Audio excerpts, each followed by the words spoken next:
आज है गुरु पूर्णिमा और आप जो ये क्लिप्स देख रहे हैं ये क्लिप्स हैं एकादशी की। तो एकादशी वाले दिन चिराग जो है वो चला गया था। ये जो वीडियो है ये आप देख रहे हैं 2 दिन के बाद, यानी कि आप देख रहे हैं पूर्णिमा को, गुरु पूर्णिमा 3 दिन के बाद गुरु पूर्णिमा को। तो उस दिन अचानक ही गुरु महाराज जी की ऐसी कृपा हुई कि उनके संत हमारे यहाँ उन्होंने कृपा की और वो पधारे। और ख़ासकर उस दिन जिस दिन चिराग को जाना था तो उन्होंने भाई अपना खूब आशीर्वाद दिया, चिराग को बहुत अच्छे से समझाया। आगे बताती हूँ कि कैसे क्या हुआ। तो पहले शुरुआत कर लेते हैं दिन की। तो जय माता दी सभी को। यहाँ पर मैंने सुबह उठते ही सबसे पहले मैंने मशीन लगा दी थी, जैसा कि आप सामने कपड़े देख सकते होंगे। उसके बाद मैं गई थी नहाने और आकर फिर मैंने पाठ किया, माता रानी को धन्यवाद दिया हर एक चीज़ के लिए, थैंक यू बोला, उनका शुक्रिया अदा किया। और यहाँ पे पाठ करने के बाद उसके बाद बस बच्चों के लिए मांगी ब्लेसिंग की। हाँ, अपना कृपा का हाथ उनके सिर पर हमेशा हमेशा हमेशा बनाए रखना। उन्होंने बनाए भी रखा है हमेशा और आगे भी यूं ही बना रहे। बस इसी आशीर्वाद, यही आशीर्वाद माता रानी से लेकर फिर उसके बाद मैं आ गई बाहर। और आज एक और कृपा हुई। मुझे बिल्कुल भी यकीन नहीं था या बिल्कुल भी अंदाज़ा नहीं था कि आज संत महात्मा हमारे यहाँ आने वाले हैं। मैं तो नॉर्मली लगी हुई थी अपने कामों में, क्योंकि मुझे बहुत सारी तैयारी करनी थी चिराग की थोड़ी पैकिंग भी रहती थी और उधर से मशीन भी लगाई हुई थी, इधर से फिर नाश्ता भी करना था। बच्चे सब अपनी, हाँ आज मेड भी नहीं आई थी। तो और इस टाइम जब मैं नाश्ता बना रही हूँ ना, तो जब मैं सबको नाश्ता खिलाने बैठी ना, साथ ही गुरु महाराज जी के संत आ गए थे घर पे। तो वो नाश्ता मैंने ऐसे क्या ऐसे रख दिया। और वो कहते हैं ना, दाने दाने पे लिखा है खाने वाले का नाम। तो जो नाश्ता मैं खुद के लिए लेके बैठी थी ना, तो उनके साथ ड्राइवर भी थे। संत महात्माओं का था आज व्रत, तो वो जो ड्राइवर थे, तो मैंने जो अपना मेरा नाश्ता बना हुआ था, मेरी जो चाय बनी हुई थी, वो मैंने दी उनको। बज गए हैं शायद 12, सुबह के नहीं, दोपहर की 12 बज गए हैं। और अभी तक मेरा सुबह का ये देखो मैस फैला हुआ है बुरी तरीके से। और चिराग को भी जाना है 1:30-2 बजे के करीब। और ना उधर से बाई जी आए हुए हैं रादौर से, हमारे गुरु महाराज जो मम्मी पापा और के। तो बस वो आए हुए हैं यहाँ पे। अभी उनको चाय नाश्ता करवाया और प्लस आज मेड भी नहीं आई, चिराग को भी भेजना है। बारिश हो रही है, मशीन भी लगाई हुई है और उधर से बाई जी और आए हुए हैं, तो उनका खाना भी बनाना है। अब मुझे नहीं पता मैं कैसे करूँगी कैसे नहीं करूँगी। और अभी चिराग की आधी तैयारी भी रह रही है अभी, तो वो भी करनी है। तो फटाफट से पहले निपटाते हैं किचन का काम। आज मेड भी नहीं आई, तो लीनू लगी हुई है आज झाड़ू पोछा करने में, तो उसकी ड्यूटी लगाई है। डस्टिंग में फटाफट करके आई हूँ, बस अब लगते हैं किचन में। तो देखती हूँ निपटाऊंगी। और आज मेरा ये था कि मुझे खाना नहीं बनाना, क्योंकि मैंने सारी तैयारी रात को ही करके रख दी थी। लेकिन वो लोग बाई जी का पता नहीं था, उन्होंने पहले कॉल भी नहीं किया मुझे।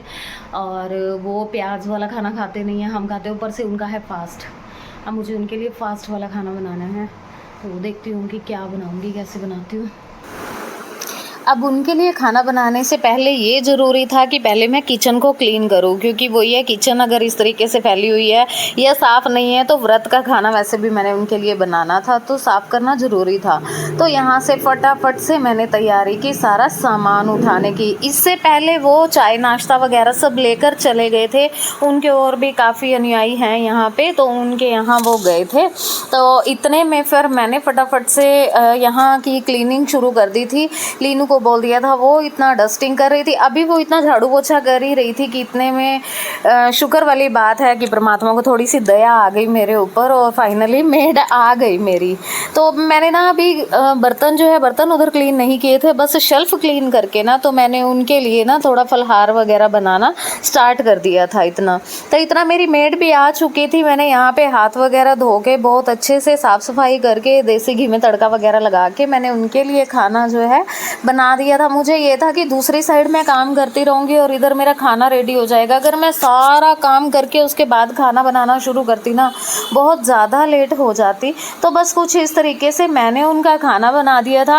अब आ गई थी मुस्कान यहाँ पे, तो मैंने उसको बोला कि तू थोड़ा बर्तनों की कर क्लीनिंग और मैं ना पैकिंग कर रहा हूँ, क्योंकि ना छोटे वाले बैग में पहले मैंने पैक किया था सामान, लेकिन वो पूरा आया नहीं था। तो उसके बाद फिर बड़ा बैग लेके उसके अंदर सारा सामान डाला था और इसके जो पहन के कपड़े इसने जाने थे मैंने वो भी इसके अंदर ही रख दिए थे, तो वो भी निकाल के बाहर रखे। फिर बोला मम्मा मैंने बाथरूम चप्पल पहन के जानी है, तो वो भी बाहर रखी। तो कुछ इस तरीके से, और इसको सारा बता दिया था कि कहाँ पे क्या क्या सामान है। बस बातें करते और पैकिंग करते हुए ना हम दोनों ही बड़े इमोशनल से हो गए थे दोनों ही, और बस मन ना बड़ा परेशान सा हो गया था। फिर इसने मुझे ऐसे गले से लगाया और बस मन परेशान सा तो था ही। खैर चलो, फिर भी ये था कि नहीं बच्चे ने जाना है, अब नहीं करते हैं अभी। तो उसके बाद फिर मैं आई। अच्छा, उनके साथ एक ड्राइवर भैया थे, मुझे तो वैसे खाना नहीं बनाना था, तो उनके लिए फिर मैंने खाने का सारा अरेंजमेंट कर दिया था साथ साथ। और फिर बर्तन बहुत ज़्यादा थे तो मैं साथ में ही लग गई। मैंने कहा चल बाकी बर्तन जो है वो मैं क्लीन करा देती हूँ। तो फिर यहाँ बस कभी ये काम, कभी वो काम, कभी इधर काम, कभी उधर काम, बस यही कुछ ही करती रही। बस कुछ इस तरीके से हुई हमारी तैयारी जाने की। तो थोड़ी देर बाद ही मतलब चिराग के पास बार बार फ़ोन आ रहे थे उसके फ्रेंड्स के। आगे आप देखेंगे, आप इसका फ्रेंड है क्लिप में, तो भाई उसका नाम है तुषार। तो इन दोनों ये बहुत लंबे टाइम से काफ़ी अच्छे दोस्त हैं ये दोनों।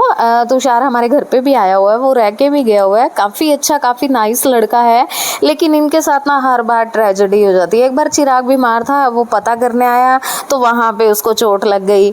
फिर वो घर पे आया तो वहाँ चोट लग गई। मतलब ऐसे पता नहीं क्या सीन होता है इनके साथ, हंसते भी हैं कई बारी बहुत।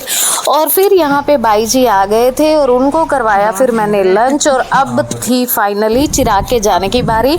लेकिन यहाँ बाई जी ने फिर रोक लिया था चिराग को कि थोड़ी देर रुको और मेरे पास बैठो। तो यहाँ बाई जी ने चिराग को खूब सारा आशीर्वाद दिया और खूब अच्छे से इसको समझाया और इनको अपना प्यार दिया, प्रसाद दिया।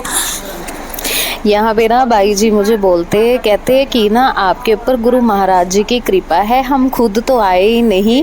हमने बिल्कुल मना कर दिया था कि मौसम ख़राब है तो हम नहीं जाएंगे, लेकिन पता नहीं उनकी तरफ से क्या आदेश हुआ और फिर बोले कि नहीं आपको जाना है। तो मुझे अब लग रहा है कि शायद ये वजह थी, ये पर्पज़ था, इस वजह से हमारा आज यहाँ आना हुआ।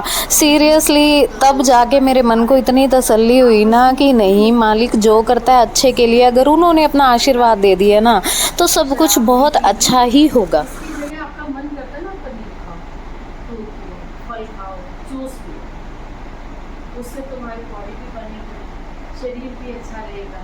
और जिस लक्ष्य के लिए पढ़ाई के लिए जाना है तो हमारे शास्त्र कहते हैं काग चेष्टा बकोध्यान श्वान निद्रा अल्प आहार। विद्यार्थी के लक्षण कैसे होने चाहिए? जैसे कौवा क्या करता है ना, तो हमें अपने लेसन की रट लगा कर रखनी है अपने पास, अपनी जो आपको मिला, ठीक है। उसके बाद श्वान निद्रा, श्वान कहते कुत्ते को हमारी निद्रा कितनी हो जाए, वो रूढ़ पर कुछ सोया होता है ना, उसके पास से कितने दबा के पाँव निकलो, ऐसे आँख खोल के देखता है, उसको पता चलता है कि कौन आया कौन जा रहा है। अल्प आहार, अनाज कम खाना, इतना पेट भर के मत खाना कि सांस लेने। तो कुछ इस तरीके से बाई जी ने बड़े प्यार से अपने बच्चे की तरह इसको समझाया, इसे आशीर्वाद दिया। और यहाँ पे ये सामने बैठे थे दादी मम्मा, मैंने इनको बोला कि चेयर पे या सोफे पे आ जाओ, बोलते नहीं मैं यहीं ठीक हूँ। और क्योंकि ना इमोशनल बहुत ज़्यादा हुए थे तो बहुत रोए इसके दादी मम्मा जब ये गया था, क्योंकि वही है कि कहते हैं ना मूल से ब्याज ज़्यादा प्यारा होता है, तो वही भाई बहुत प्यार करते हैं अपने पोते से, तो होता ही है। तो काफ़ी बहुत ज़्यादा इमोशनल हो गए थे इसके दादी मम्मा। और अब मदान साहब ने बाहर गाड़ी कर ली थी ऑन, तो थोड़ी जल्दी थी क्योंकि फ़ोन भी आ चुका था, तो ये हॉर्न मार रहे थे पीछे से कि भाई आ जाओ अब। तो हमने पहले यहाँ पे बाई जी को सी ऑफ किया, इनको पहले भेज के, और उसके बाद फिर हमने निकाली अपनी गाड़ी।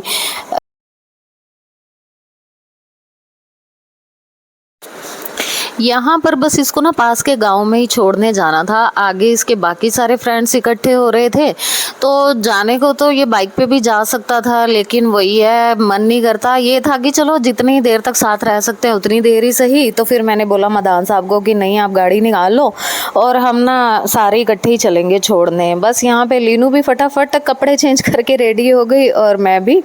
तो हम चारों ही गए थे फिर इसे छोड़ने के लिए, और इसके पास आ रहे थे लगातार फ़ोन कि भाई तू अभी तक निकला है या नहीं निकला, निकला है या नहीं निकला, बस इस तरीके से। तो यहाँ पे इसने लिया अपनी दादी मम्मा का आशीर्वाद, और उसके बाद हम सब बैठ गए थे यहाँ गाड़ी में। तो बस चारों ना जाते हुए यहाँ पे इसके पापा के आंखें भरी हुई थी बुरी तरीके से। पता है जब लीनू भी गई थी ना भाई, इनकी आंखें ऐसे हो गई थी लाल, बिल्कुल सारे इमोशनल थे वैसे तो चारों ही, लेकिन वो कोशिश कर रहे थे है ना कवर अप करने की। तो कोई मजाक की बात कर रहा था तो कोई कैसे, बाकी हाँ इमोशनल चारों ही थे। बाकी इसके पापा को ज़्यादा फील हुआ क्योंकि ये ज़्यादातर वो कहते हैं ना कि जब बच्चे बड़े हो जाते हैं ना तो राइट हैंड बन जाते हैं। तो लीनू जब गई थी तो मेरा भी यही हाल था, मेरी भी यही कंडीशन थी क्योंकि बहुत हेल्प कराती है लीनू भी, और यही हाल था अब इसके पापा का कि बेटा को जब छोड़ने जा रहे थे तो काफ़ी रोए भाई। ये भी बहुत आंखें भरी हुई थी, लाल हो चुकी थी पूरी तरीके से आंखें। और कुछ इस तरीके से बीता हमारा आज का दिन। फाइनली छोड़ आए थे बच्चे को, और यहाँ पे आगे आ गया था इसका फ्रेंड तुषार इसे लेने। ये देखिए ये है इसका फ्रेंड, और बस हम इसको सी ऑफ करके आ गए घर। अब मिलती हूँ कल आपसे, तब तक के लिए अपना खूब ख्याल रखिएगा। जय माता दी, जय माता दी।